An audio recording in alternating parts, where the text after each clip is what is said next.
Bienvenidos. Gracias por acompañarnos a esta charla. Queremos presentarles a nuestro invitado especial. La charla lleva por nombre Grandes o Pequeños Habitantes de las Islas Oceánicas. Queremos agradecer al doctor Armando Escobedo Galván. Les voy a platicar un poquito de qué es lo que él hace. Además de ser un apasionado por la enseñanza y la transferencia de conocimientos a las nuevas generaciones, es licenciado en Biología en la especialidad de Manejo de Recursos Naturales por la Universidad Nacional de Costa Rica. Obtuvo en el 2013 el título de doctor en Ciencias por el Instituto de Ecología de la UNAM y actualmente trabaja como profesor investigador en el Centro de la Costa de la Universidad de Guadalajara en Puerto Vallarta, Jalisco. De 2009 a 2021 formó parte del grupo de especialistas en cocodrilos de la Unión Internacional para la Conservación de la Naturaleza. Ha realizado investigaciones sobre cocodrilos en diferentes estados de la República Mexicana, así como en El Salvador, Honduras, Costa Rica, Panamá y Perú.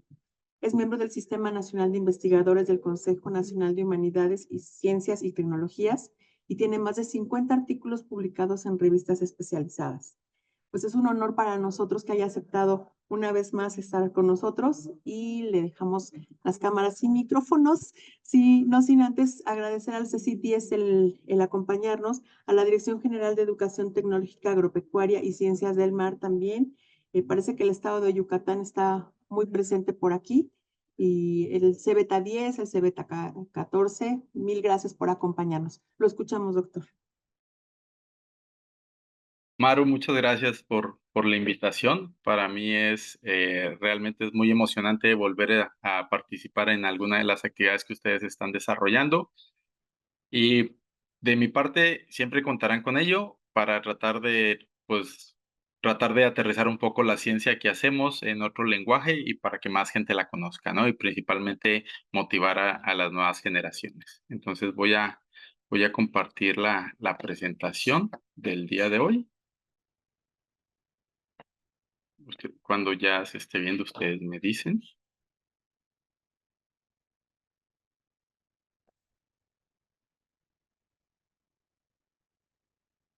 Sí, espero su confirmación de que ya están viendo la presentación. Ya Se la ve podemos perfecto. ver, listo. Ah, perfecto. Muchas Gracias. gracias. Bueno, el día de hoy quiero platicarles sobre un fenómeno bastante emocionante que gracias a que he estado trabajando en los últimos 8 años aquí en el Centro Universitario de la Costa de la Universidad de Guadalajara, ubicado en la ciudad de Puerto Vallarta, pues he tenido la oportunidad de visitar algunas de estas islas que están cerca aquí a Puerto Vallarta y algunas no tan cercas, y esto me ha permitido pues ampliar un panorama bastante importante, ¿no? Entonces, en esta ocasión quiero hablarles sobre los habitantes que tenemos en algunas de estas islas, que para sorpresa de muchos podemos estar hablando de especies gigantes o especies pequeñas, y eso es lo que vamos a ver. Entonces, para empezar a adentrarnos en este mundo de las islas, pues lo primero e importante es definir qué es una isla.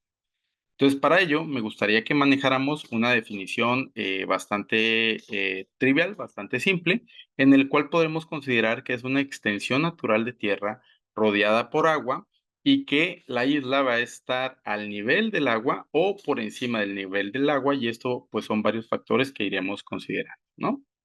Entonces, ya sabemos que tenemos una extensión de tierra.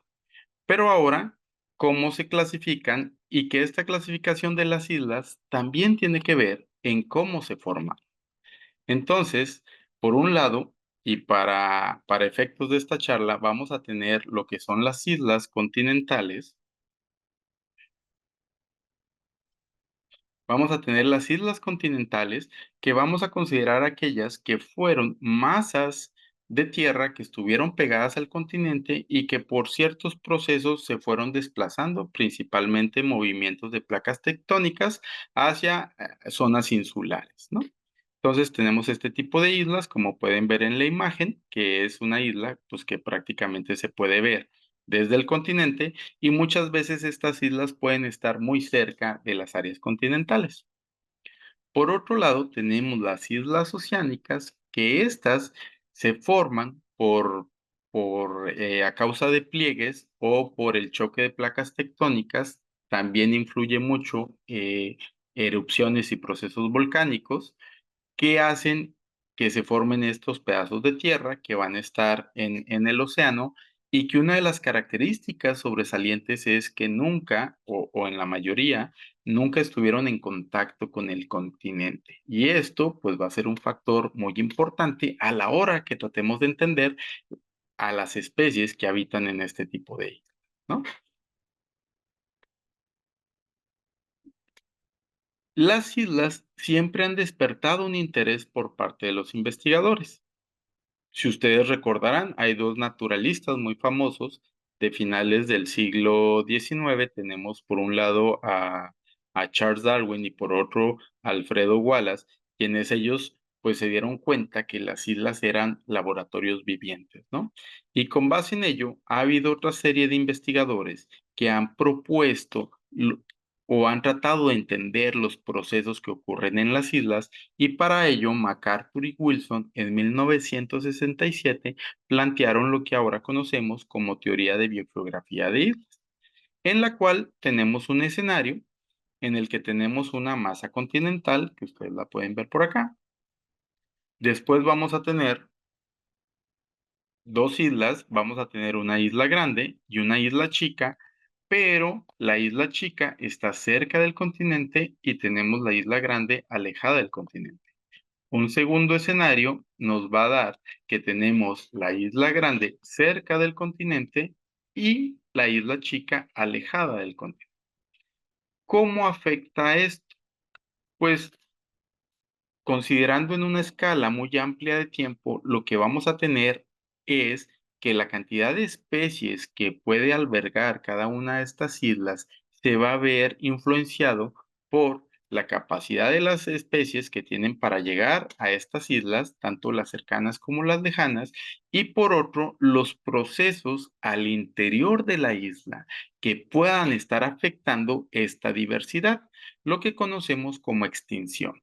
Entonces, en este gráfico, lo que quiero que vean es que normalmente las islas que están lejos del continente, pues van a tener las especies que puedan llegar ahí, pues van a ser menor el número de especies. Por eso esta línea se encuentra en esta parte cerca del eje de las X. Pero las islas que están cerca del continente, al estar cercanas, pues tienen las poblaciones fuente, que en este caso la diversidad que se encuentra en el continente, pues va a tener más probabilidades de llegar a esta isla cercana, y por eso vamos a tener posiblemente en el tiempo una mayor cantidad de especies.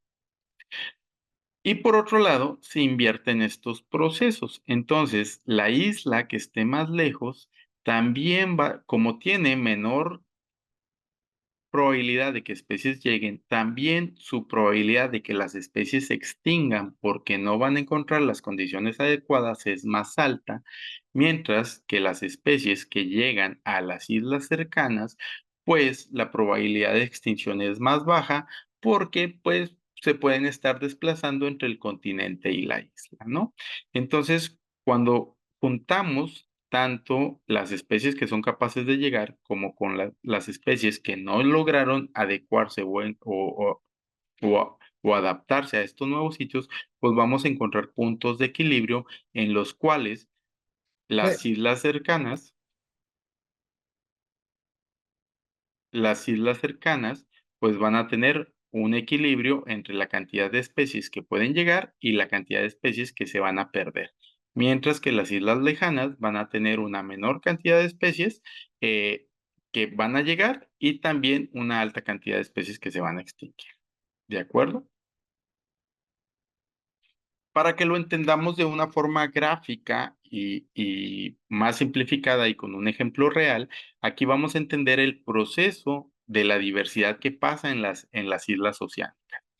Vamos a partir de que tenemos 6 especies diferentes en el continente, se forma una isla que es la que está detrás en el dibujo, y estas especies, como estamos hablando de aves, su capacidad de dispersarse es alta, ¿no? Vamos a tener mayor capacidad de dispersión por el aire, Pero ¿qué sucede? De esas 6 especies, solo 5 logran llegar a la isla y una no. Esta especie que no logra llegar seguramente puede estar influenciado por el tamaño o la distancia, el tamaño que tiene el ave o la distancia a la que está la isla. Entonces, si es una ave muy pequeña, pues probablemente no va a poder alcanzar a una isla que esté lejos porque no se lo permite su condición de tamaño, ¿no?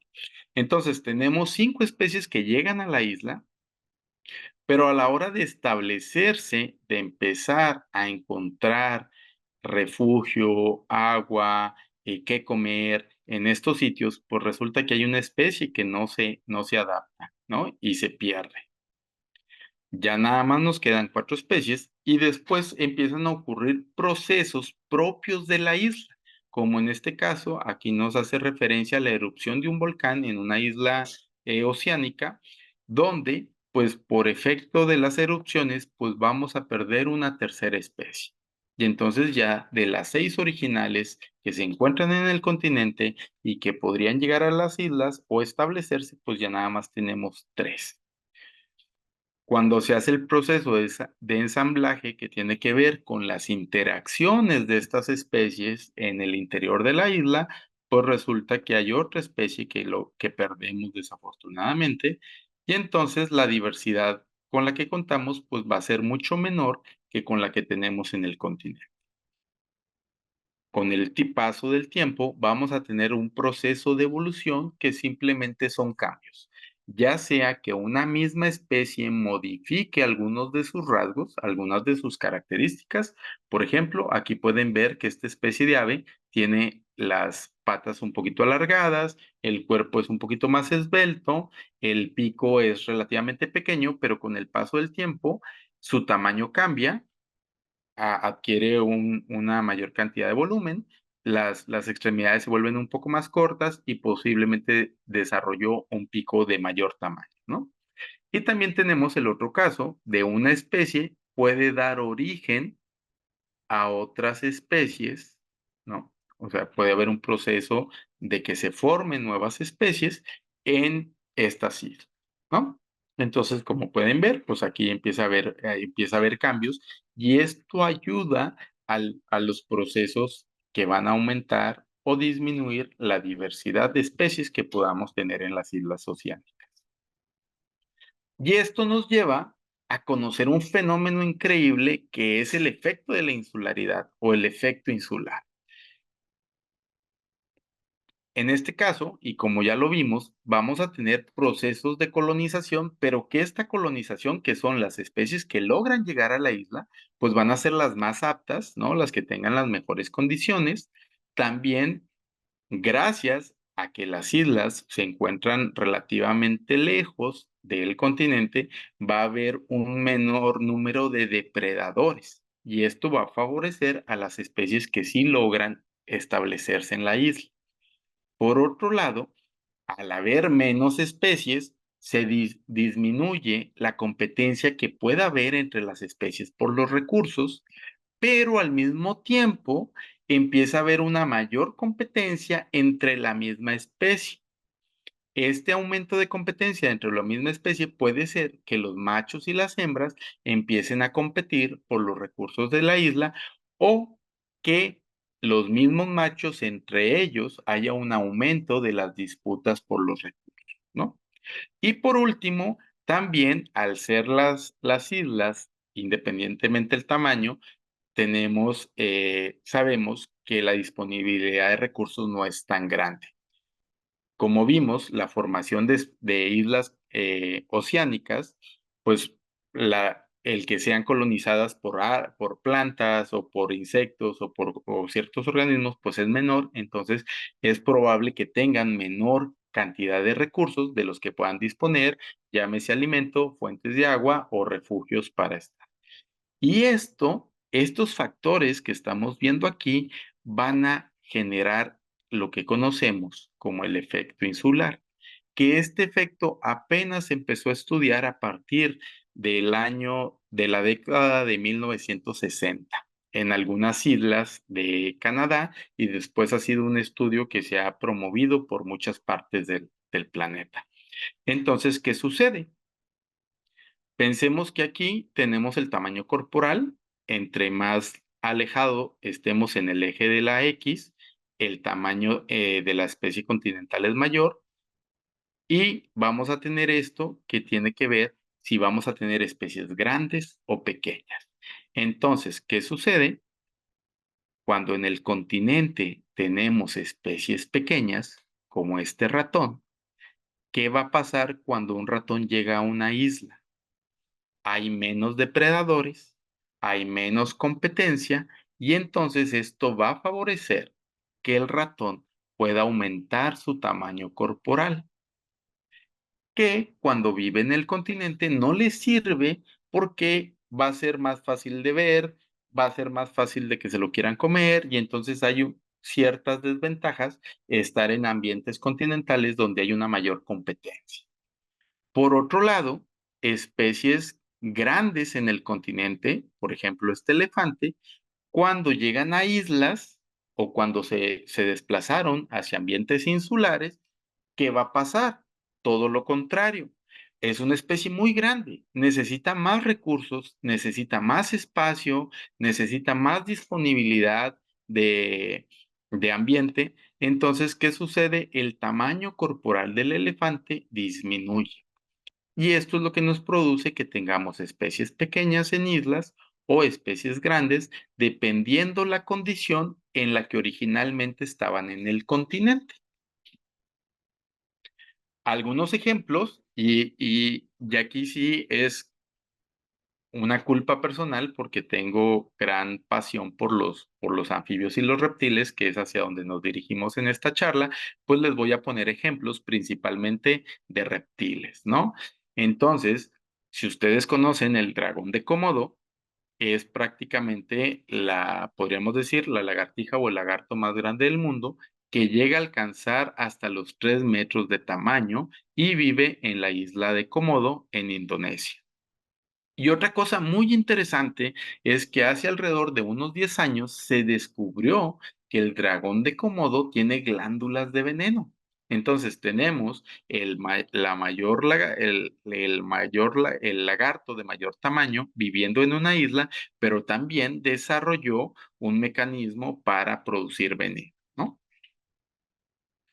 También tenemos otro caso de una especie gigante grande, que son las tortugas de las Islas Galápagos, ¿no? Aquí en esta foto más o menos pueden ver la relación de una persona que más o menos mide alrededor de 1,75 m, 1,80 m, con el tamaño de la tortuga de las Galápagos, ¿no?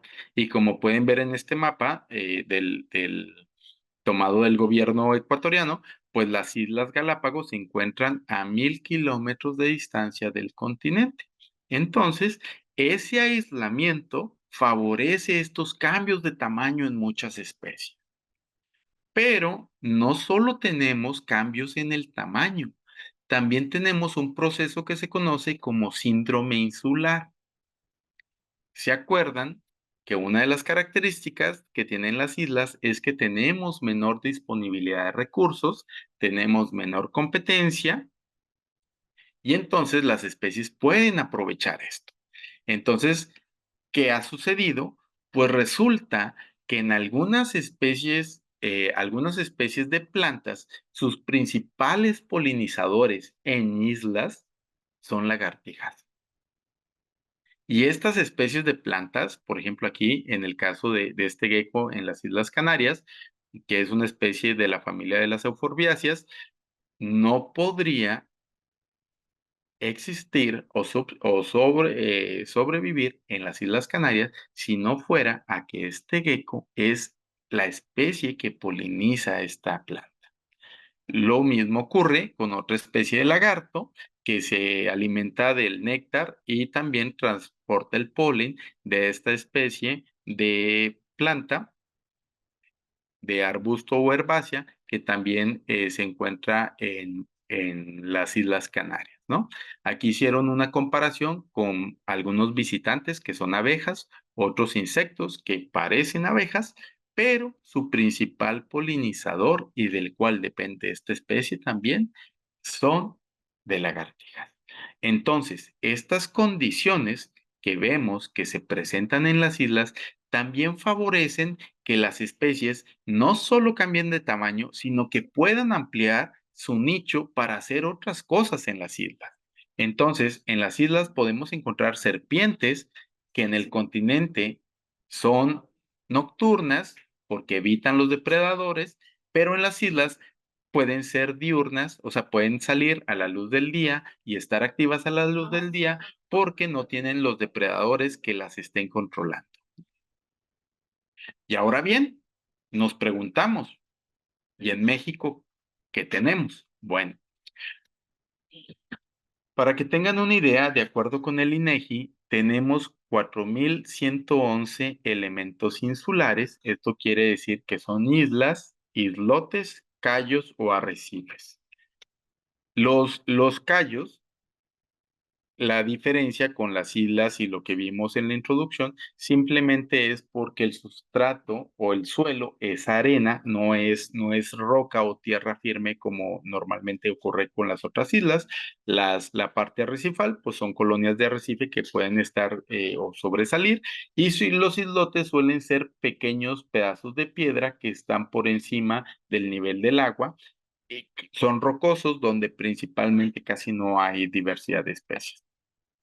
De estas 4.111, el INEGI considera que 3.210 son islas verdaderas y de las cuales 1.203 son islas oceánicas, ¿no? Entonces, imagínense la cantidad de diversidad que podemos tener en las islas en México. Entonces, en total, tenemos 226 especies de anfibios y reptiles que están viviendo en las islas en México, ya sea en las islas del Golfo de México, en las islas del Caribe mexicano, que está principalmente en la península de Yucatán. Tenemos islas a lo largo de la costa del Pacífico mexicano. Tenemos las islas del Golfo de California, y tenemos otras islas en esta parte norte del lado hacia el Pacífico Mar Abierto en la península de Baja California. Entonces, en total, vamos a tener 14 anfibios y sapos viviendo en islas, dos especies de salamandras, y en el caso de los reptiles, hay cocodrilos, las dos especies de cocodrilos que tenemos en México, Crocodylus acutus y Crocodylus moreleti, ambas se encuentran presentes en islas. Vamos a tener una gran cantidad de serpientes y lagartijas viviendo en estas islas, que es lo que representa la mayor diversidad de endemismos en México para las islas, y también alrededor de 3 especies de tortugas que pueden estar viviendo en ambientes insulares. Entonces, pues nosotros, dentro de las cosas que queríamos también, era, pues, conocer la diversidad de las islas. Entonces, gracias a una invitación que tuvimos para hacer algunos de los proyectos en las islas de Nayarit específicamente, tuvimos la oportunidad de visitar la isla María Cleofas en el 2017 y 2018, y lo hicimos en compañía de estudiantes, alumnas y alumnos de la licenciatura en biología de aquí del Centro Universitario de la Costa, donde pues estuvimos recorriendo parte de la isla, buscando hacer capturas de organismos y desarrollando algunos experimentos que ahorita se los voy a explicar a continuación. Gracias a estas visitas también nos dimos cuenta que las islas son más diversas de lo que creemos hasta ahora. Para algunas de ellas, específicamente el caso de la isla María Cleofas, donde encontramos o reportamos por primera vez la presencia de un anfibio, que es esta ranita, el Euterodactylus pallidus, que mide menos de 3 centímetros. También encontramos un nuevo registro de una serpiente que no estaba reportada para las islas de Nayarit, que es esta especie que se llama Radina hesperia. Otra rana, otro anfibio un poco más grande, que es el Milisca baudini, y también reportamos 3 serpientes que no habían sido antes documentadas para la isla María Cleofas, ¿no? La Ampropeltis polizona, que muchos de ustedes la conocerán como la falsa coralillo, una serpiente que se llama Tantilla calamarina, que esta suele estar escondida entre la hojarasca. De hecho, se le conoce como serpiente cien pies. Suele hacer como movimientos parecidos a a los cien pies. Y también una serpiente verde de estas que son arborícolas, logramos observar gracias a las visitas que estuvimos haciendo. Y entonces, bueno, la pregunta que teníamos nosotros era si hay un efecto de la insularidad en especies mexicanas. Resulta que nos encontramos que hace 10 años, específicamente, algunos investigadores de México y de Estados Unidos trabajaron con una especie de lagartija que se llama Anolis nebulosus, que está muy distribuido por el Pacífico mexicano, y se dieron cuenta que en esta isla de aquí, que solo se encuentra separada por 500 metros de la bahía de Chamela, en la costa de Jalisco, encontraron que en esta isla las lagartijas tenían un tamaño más grande que el tamaño que podían presentar en el continente, ¿sí? Entonces ellos se dieron cuenta que sí estaba pasando un proceso de insularidad con esta especie de lagartija. Entonces, una estudiante, Sare, que se quiso involucrar con esto y pues algo que pensamos y que ella quiso investigar fue si este efecto insular también está ocurriendo en islas que pueden estar muy alejadas de la costa.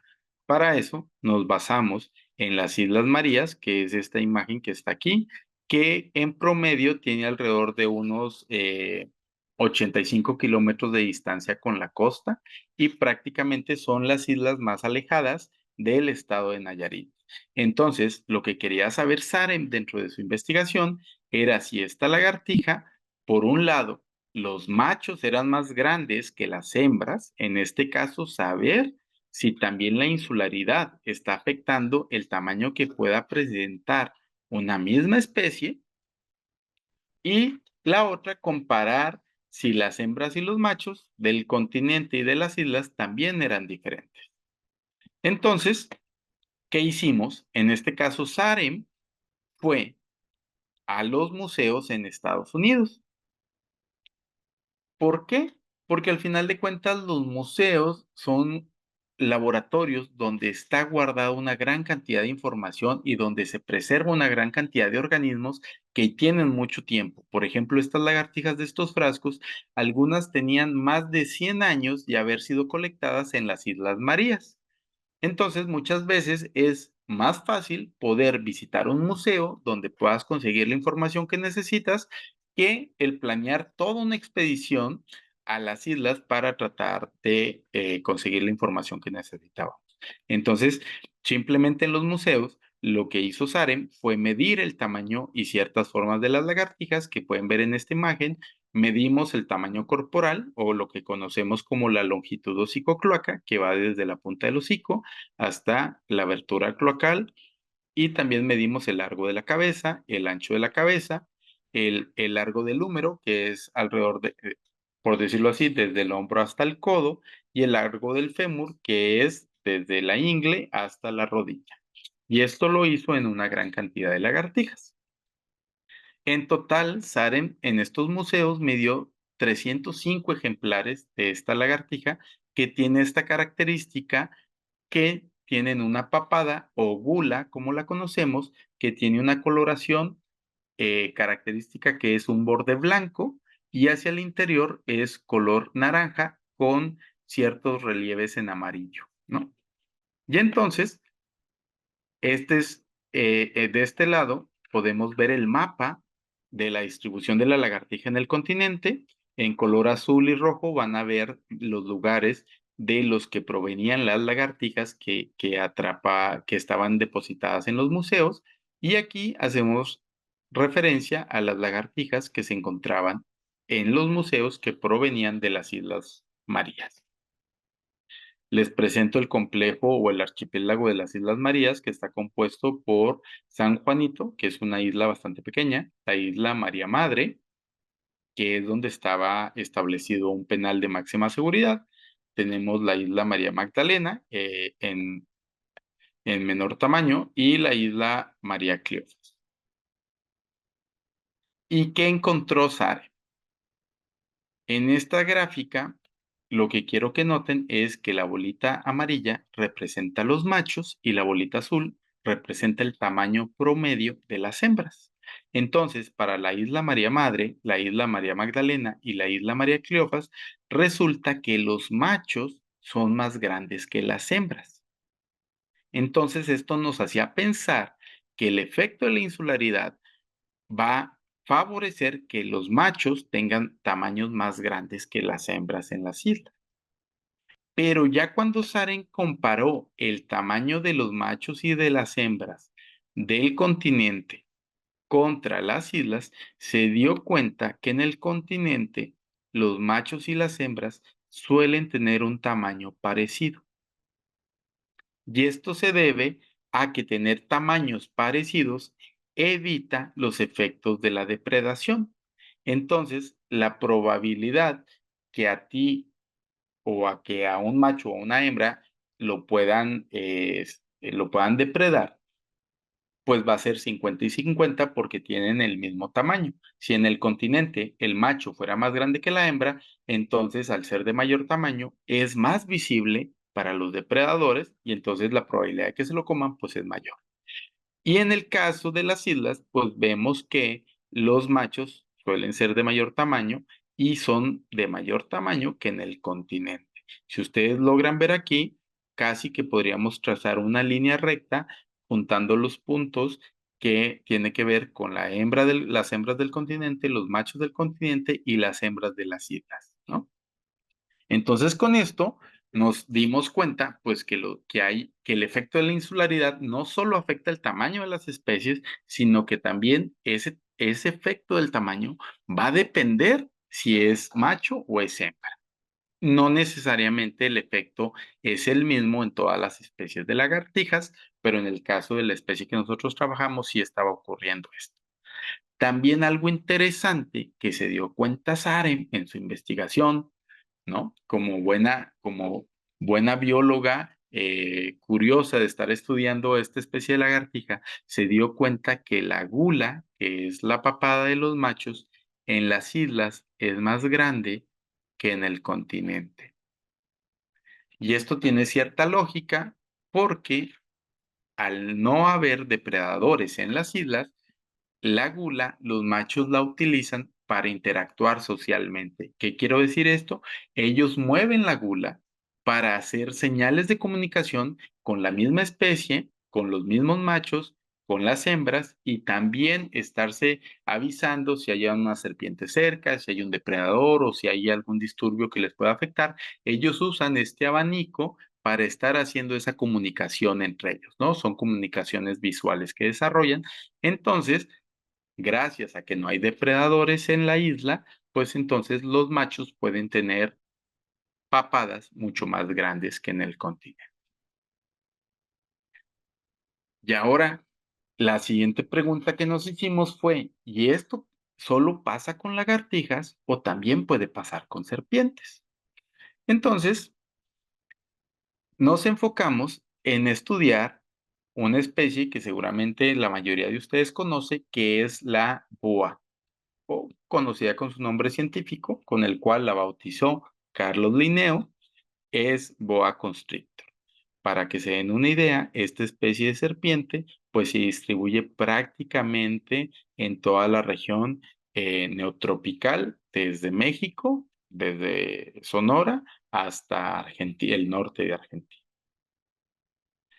Pero resulta que unos investigadores se pusieron a estudiar la genética de esta especie que creíamos que era la misma desde México hasta Argentina y se dieron cuenta que no, que al menos se conocen tres especies.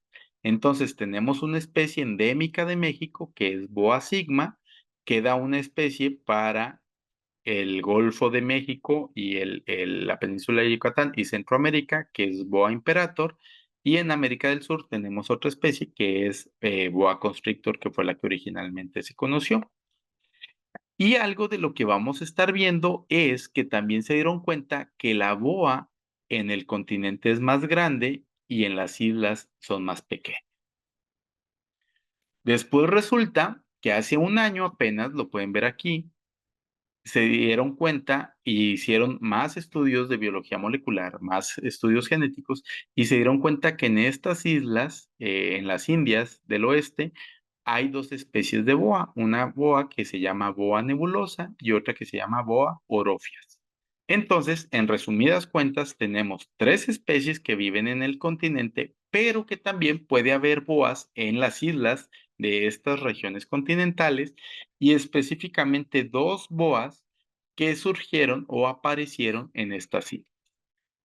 Y mucha de esta información que les voy a presentar también fue proporcionada por una gran investigadora en serpientes que es de Brasil, que es la doctora Eligia Pisato. Entonces, una de las investigaciones que ha sido la más conocida posiblemente sobre el efecto de las islas en serpientes, se trabajó con estas especies de boas y fue el doctor Scott Bobak quien se dio cuenta que en unos atolones o en unas islas pequeñas de Belice y Honduras, pues las boas del continente eran bastante más grandes que las boas de las islas.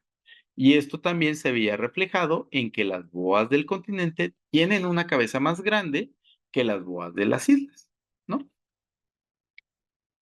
Entonces, en este caso, Susana, que fue otra gran estudiante aquí del Centro Universitario de la Costa y gran apasionada de la biología, pues quería saber si el tamaño de las boas tenía algo que ver, ¿no? Porque estos investigadores ya habían propuesto que las serpientes que miden más de 1 metro en el continente deben ser pequeñas en las islas.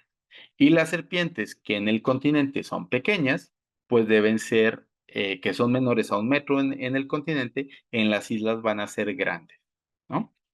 Entonces, usamos lo mismo, buscamos información, se puso a leer libros, se puso a leer revistas, también se puso a preguntarle a especialistas en serpientes, tanto expertas como expertos en la materia, para ver su conocimiento sobre el tamaño de las boas y también se visitaron los mismos museos, ¿no? Entonces aquí está la cantidad de ejemplares algunos de los ejemplares de las boas que se estuvieron midiendo y algo que me gustaría que vean son esto, la gran ventaja de los museos, que es algo increíble, es que vas a encontrar animales que tienen bastante tiempo, que están preservados y mantenidos ahí y que por un lado te ahorra tiempo, te genera mucha información y por otro lado nos ayuda a mantener las islas hasta donde se pueda, pues sin tanta presencia del ser humano, ¿no?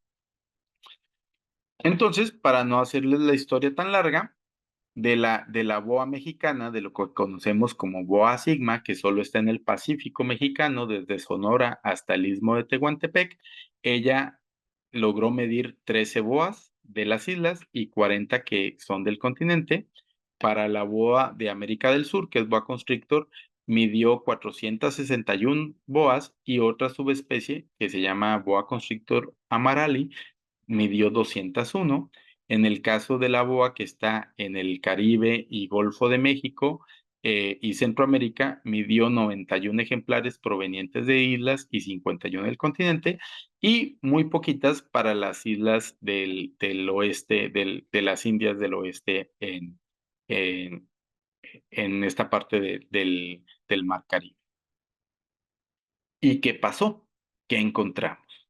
Lo que nosotros esperábamos era observar esto, que en las islas hubiera boas pequeñas y en el continente boas grandes. Aquí lo más importante y en lo que me gustaría que se enfoquen es que los que tienen el mapa de Latinoamérica, que va desde México hasta América del Sur, ese dibujo no representa las boas continentales y las que tienen una islita negra son las boas de las islas. Y esta línea azul que ustedes están viendo es el límite del tamaño. Entonces, ¿qué esperábamos? Que, que estos datos que tienen el mapa de Latinoamérica estuvieran del lado derecho y que las los datos con las islas en negro estuvieran del lado izquierdo. Y pasó completamente lo contrario. La mayoría de las especies de boas de las islas tienen tamaños bastante más grandes que las especies del continente. También Susana midió el tamaño de la cabeza y se dio cuenta que sí, que efectivamente muchas de las boas del continente y algunas de las islas tienen cabezas grandes, pero hay otras que tienen la cabeza mucho más chiquita. Por ejemplo, la boa nebulosa. En cuanto al ancho de la cabeza, ¿no? Esta parte de aquí, pues pasa lo mismo en el continente y algunas islas que son de tamaño ancho, y en una isla en específico, las islas del Caribe, son más pequeñas.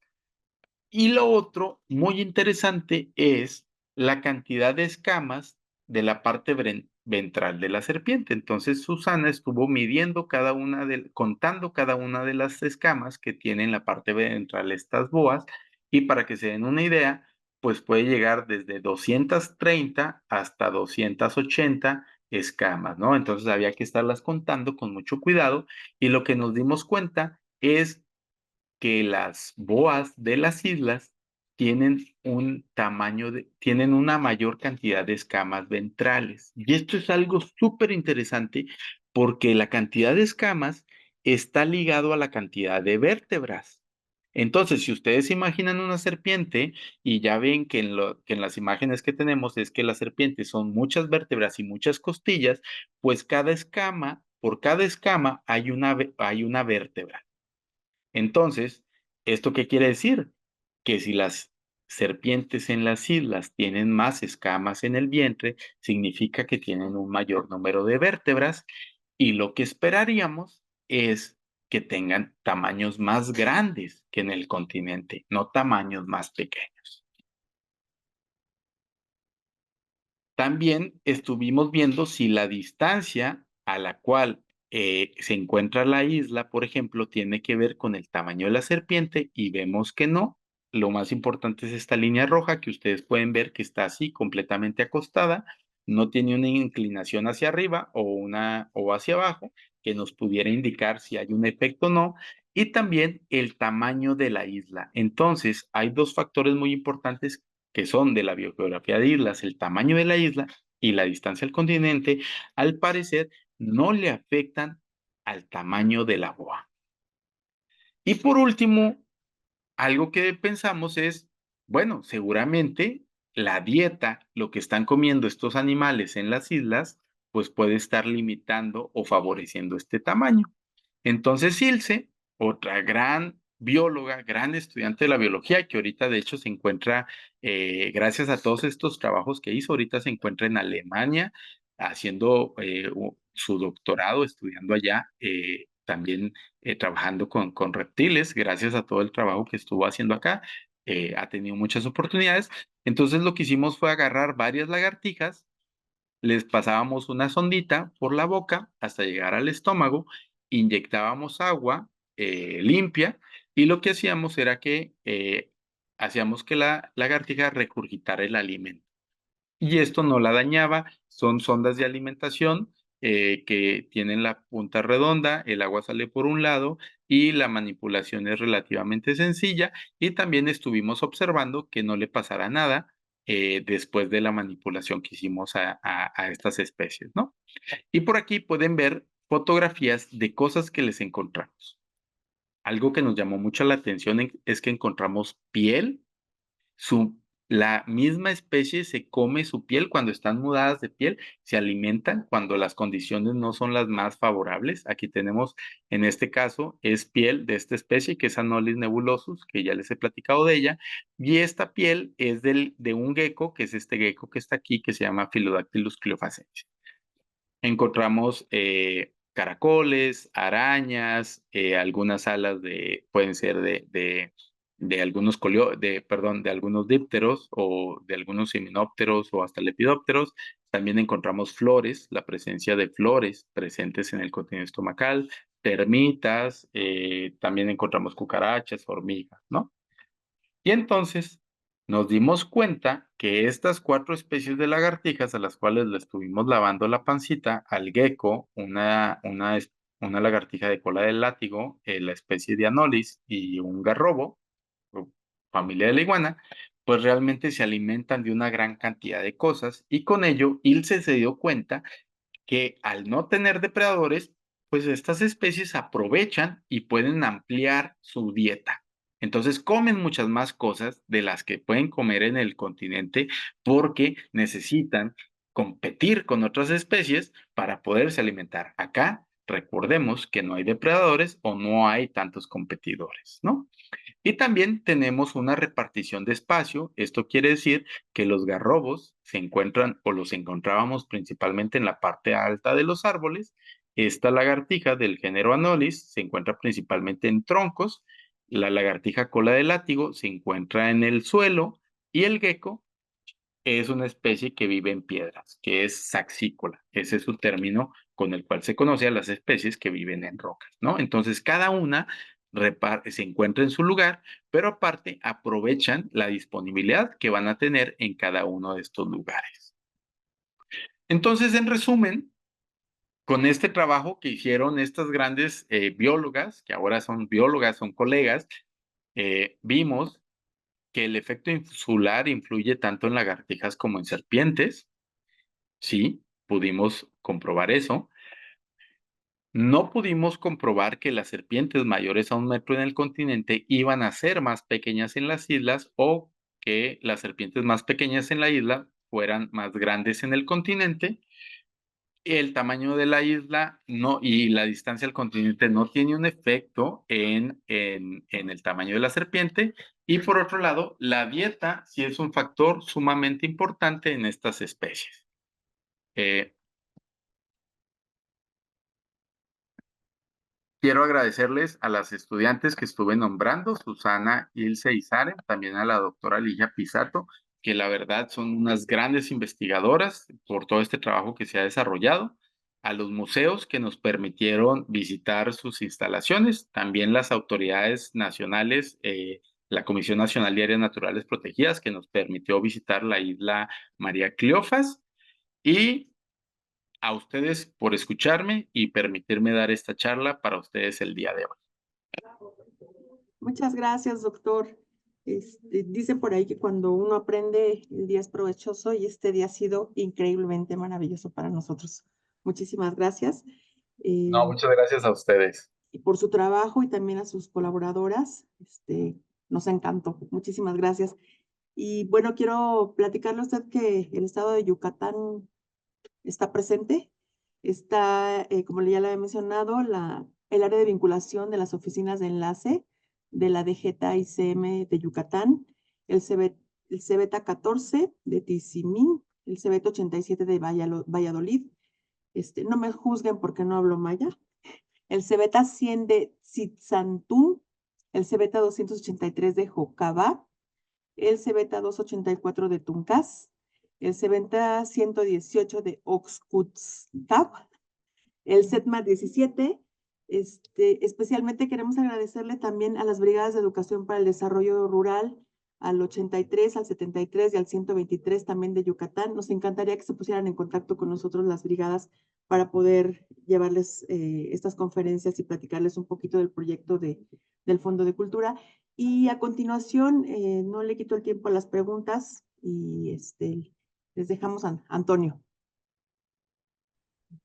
Bueno, pues les comento que pueden escribir sus preguntas aquí mismo en el chat y con mucho gusto yo se las voy a compartir al doctor para poder resolverlas. Y hasta el momento no hay preguntas, solamente hay muchas felicitaciones, doctor, que les gustó la charla, lo felicitan por sus investigaciones, un tema muy interesante, y bueno, y como ve, este tipo de plataformas tiene la ventaja de que tiene bastante alcance a diferentes lugares, ¿no? Que en una conferencia presencial no podría llegar. Sí, de hecho sí, muchas gracias Antonio y Maru. Eh, la verdad es que creo que dentro de lo malo de la pandemia nos trajo el poder conocer y adentrarnos un poco en este tipo de herramientas que la verdad, como dices, son de bastante utilidad para tener un mayor alcance y pues qué mejor tener la oportunidad de platicar. Y mi intención de la charla más que presentar los resultados de lo que han hecho una cantidad de estudiantes increíble, pues es motivar a las nuevas generaciones. O sea, creo que la idea es que los que nos están escuchando de esta cantidad de colegios o tecnológicos, pues realmente vean que existe un panorama súper grande para hacer cosas. Y lo más importante es eh, que se les ocurra una idea y tratar de llevarla a cabo, ¿no? Creo que eso es como lo más importante de este tipo de actividades. Ojalá, me encantaría que de los que nos están escuchando, muchos quieran ser biólogos y biólogas, por favor. Este país necesita mucho más gente dedicada al mundo de la biología. Y bueno, esperando que haya sido una charla más motivacional hacia la biología que aparte del conocimiento que hay dentro de la plática.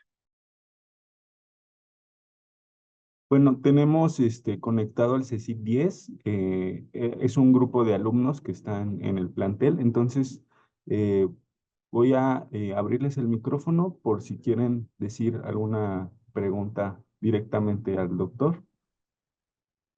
Antonio, me dice el doctor que no tiene micrófono donde dice CECIT 10, que se conectó desde su celular. Entonces, deja que me diga con qué nombre está.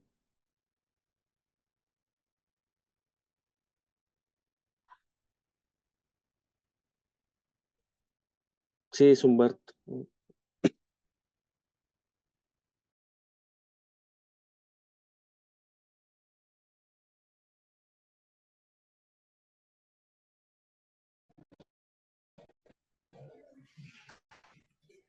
Listo, Humberto.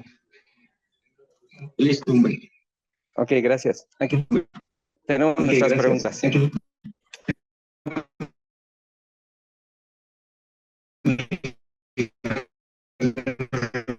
No sabe que las especies de la boa, a través de su conservación con la taxidermia, son clave para estudiar para estudiar la biodiversidad de las islas.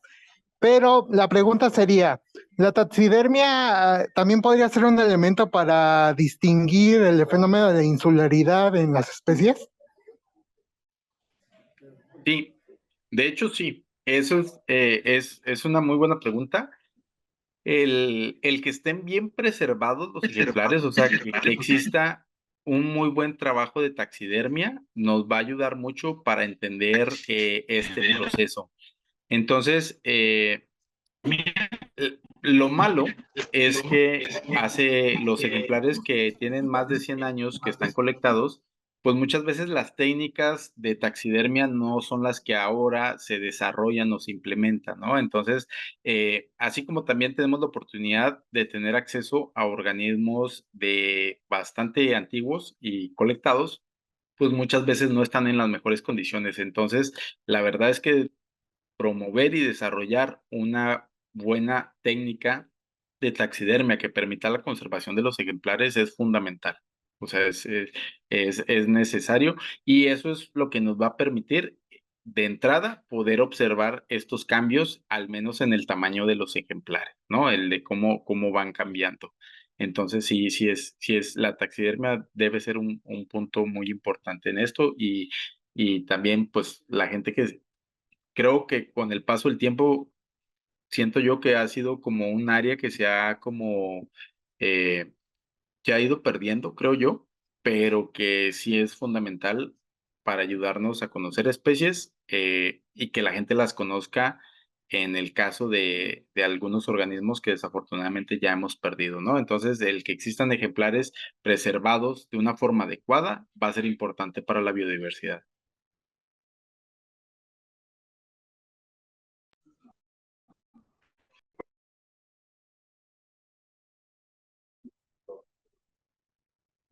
¿Puedes volver a abrir el micrófono, Humberto, por favor? Bueno, ¿ya se me escucha? Ya. En cuanto a la creación de nuevas especies, ¿cuánto tiempo podría tardar en crearse una nueva y de qué factores dependería? Muy buena pregunta. Para esto necesitamos para que los mecanismos que dan paso a la evolución funcione, necesitamos tiempo. Y cuando hablamos de tiempo, estamos hablando de miles, posiblemente millones de años. En el caso de las islas, lo que se han dado cuenta es que debido a estas presiones que hay, el espacio tan pequeño, la poca disponibilidad de recursos, los cambios intrínsecos de la misma isla, lo que hacen es que aceleran este proceso de evolución. Entonces, te pongo un ejemplo para ser mucho más claros. Con estas lagartijas del género Anolis, unos investigadores movieron lagartijas en islas del Caribe, de Bahamas, a islas pequeñas donde no había esta especie de lagartija. Agarraron una especie muy común de lagartija y la movieron a diferentes islas donde no había lagartijas, solo eran islas muy pequeñitas. O sea, te estoy hablando de una isla de 2, 3 metros cuadrados máximo, donde solo había plantas. Movieron estas lagartijas y en 8 generaciones ya había cambios morfológicos que seguramente con más tiempo podríamos estar hablando de especies diferentes. Cuando me refiero a 8 generaciones, pues estamos hablando que estas lagartijas, eh, desde que nacen hasta que alcanzan un tamaño reproductivo, creo que son 2 años o menos. Entonces, en 8 generaciones, o sea, estamos hablando alrededor de 16 años, ya empezaron a ver que había cambios en el tamaño, en el largo de los dedos, en el número de escamas, y entonces estos cambios, conforme pasa el tiempo, pueden derivar en nuevas especies. Entonces, es probable que en un tiempo no relativamente muy lejos, estos organismos sean especies diferentes. Especies más grandes, por ejemplo, serpientes o mamíferos, pues van a requerir mucho más tiempo para que ocurran estos procesos de cambio.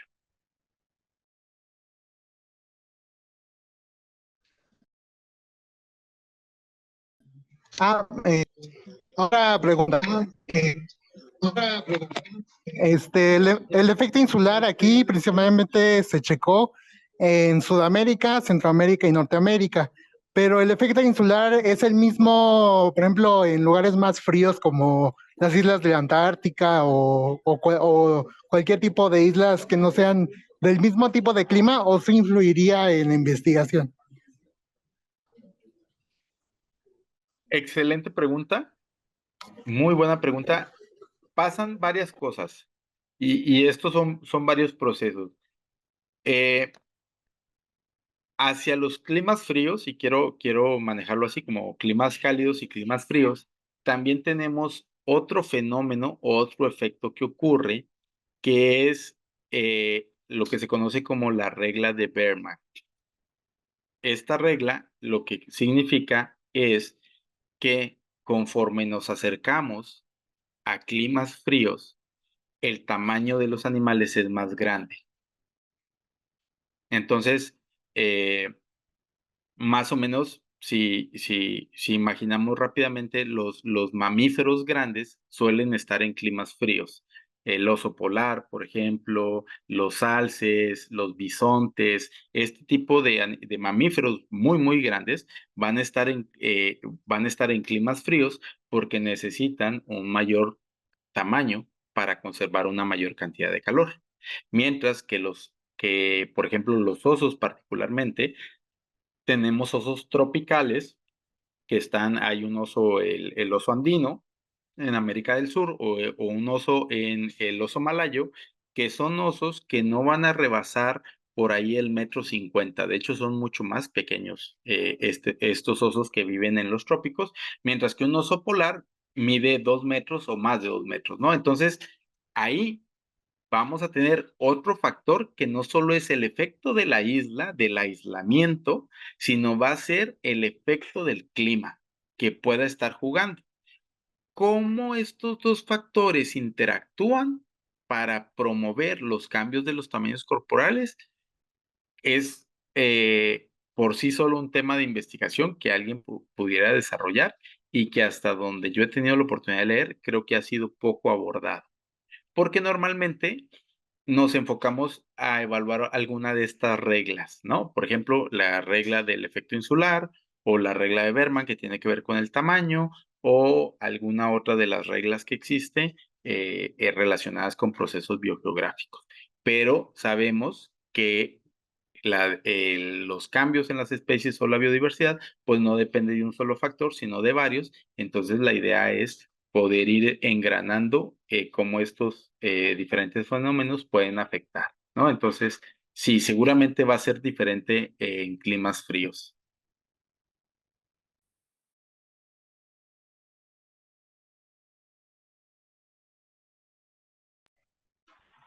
Muchas gracias, doctor.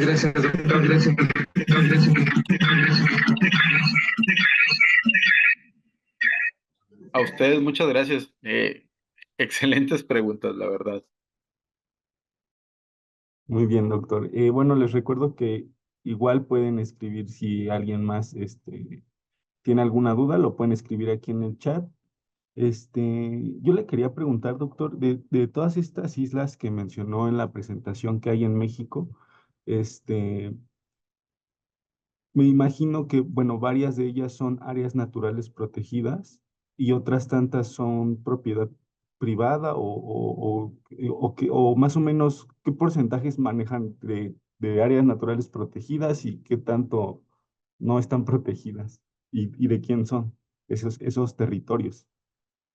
Normalmente, bueno, son propiedad de la nación, o sea, es parte del territorio, o sea, se considera como parte del territorio.